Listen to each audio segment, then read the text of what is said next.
Hai semua, selamat datang. Hari ini kita akan kupas satu topik yang sangat menarik, iaitu seni bina minda kelas pertama. Percayalah, ini satu konsep yang betul-betul boleh mengubah cara anda melihat setiap cabaran dalam hidup.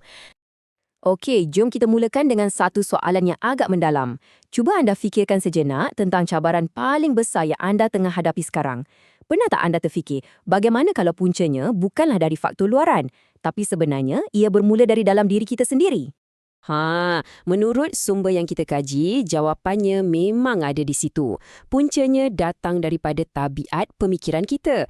Tahu tak, perkara yang kita buat hari-hari tanpa kita sedar, tanpa kita pernah soal pun, inilah sebenarnya akar kepada banyak masalah yang kita tempuhi. Jadi, kalau masalahnya bermula dari dalam, maka penyelesaiannya pun mestilah ada di situ kan? Jom kita tengok macam mana kita boleh buat satu anjakan paradigma dalaman yang besar ni.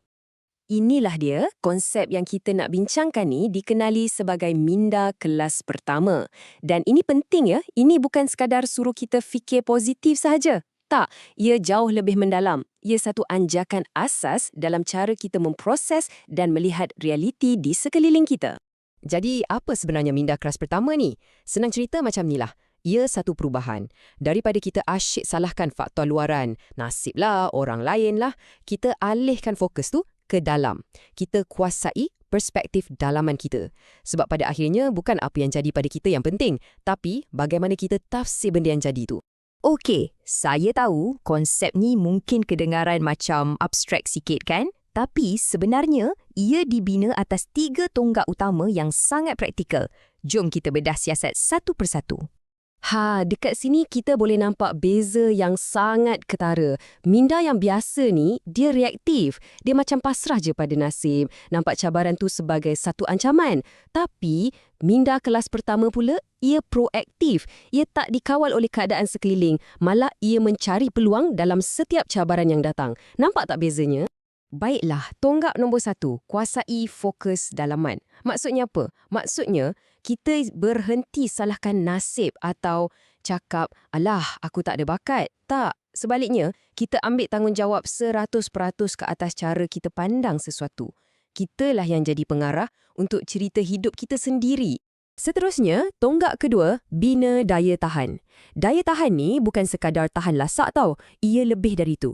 Ia adalah satu mindset untuk melihat setiap halangan sebagai macam satu sesi latihan. Ia adalah keyakinan yang setiap kali kita hadap benda susah, sebenarnya kita sedang upgrade diri untuk jadi lebih kuat. Dan petikan ni, memang kena sangat. Dengan minda kelas pertama, setiap kesukaran tu bukan jalan mati. Ia sebenarnya satu jemputan untuk kita jadi versi diri kita yang lebih baik dan lebih kuat lagi. Dan tonggak ketiga, yang mengikat semuanya sekali, ialah pengurusan diri. Ini pula kemahiran yang paling praktikal. Ia tentang macam mana kita nak kawal fikiran dan emosi kita secara sedar. Kenapa? Supaya setiap tindakan yang kita ambil tu selari dengan apa yang kita betul-betul nak capai. Bukannya bertindak ikut perasaan je. Baiklah, kita dah faham konsepnya, dah tahu 3 tonggak utamanya. Sekarang soalan paling penting kan? Apa hasilnya? Jom kita tengok macam mana semua ini memberikan hasil yang nyata dalam kehidupan seharian kita. Jadi persoalannya, apakah faedah praktikalnya? Kalau kita amalkan minda kelas pertama ni hari-hari, apa sebenarnya yang akan berubah? Apa yang kita akan nampak yang kita boleh rasa? Menurut sumber kita, hasil ini macam satu rantaian domino. Bila anda mula kawal perspektif anda, secara automatik anda akan buat keputusan yang lebih tajam. Ini pula membawa kepada produktiviti yang lebih tinggi sebab anda urus masa dan tenaga dengan lebih bijak. Dan akhirnya, semua ini menyumbang kepada kejayaan dan kepuasan yang lebih mendalam. Okey, sebagai penutup, jom kita zoom out sikit dan tengok gambaran yang lebih besar. Sebab perubahan ini kesannya bukan untuk diri kita seorang sahaja. Dan inilah inti parti utamanya. Bila anda ubah minda anda sebenarnya mengubah cara anda bertindak balas terhadap segala-galanya. Daripada tekanan kerja harian sehinggalah krisis-krisis yang lebih besar, anda jadi lebih bersedia, lebih tenang dan yang paling penting, lebih efektif. Jadi, untuk mengakhiri kupasan kita kali ini, saya nak tinggalkan anda dengan satu soalan untuk difikirkan.